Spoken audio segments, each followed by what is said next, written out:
Hello, I'm Phil Murray with Words and Their Stories, a program in special English.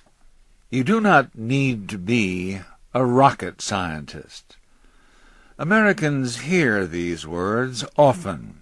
People say them in schools, offices, and factories. Broadcasters on radio and television use them. This is how you might hear the words used. Workers in an office are afraid to try to use their new computer system. Their employer tells them not to be foolish.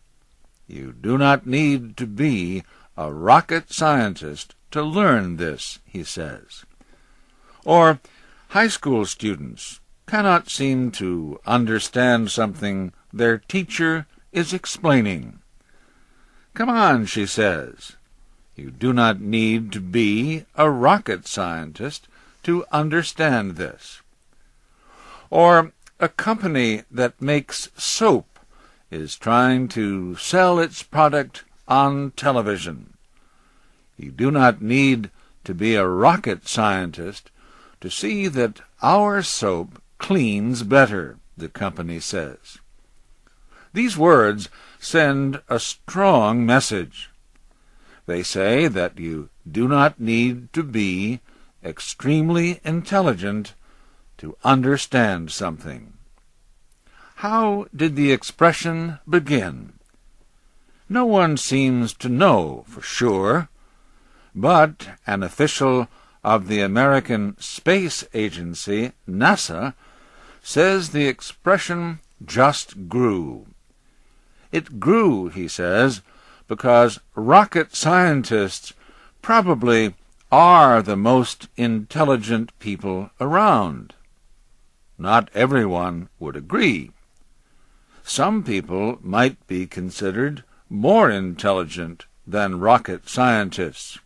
For example, a person who speaks and reads 15 languages, or a medical doctor who operates on the brain.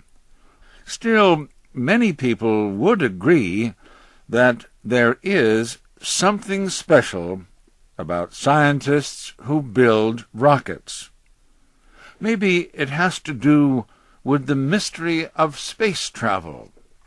Moving pictures from before World War II showed a man named Buck Rogers landing on the planet Mars.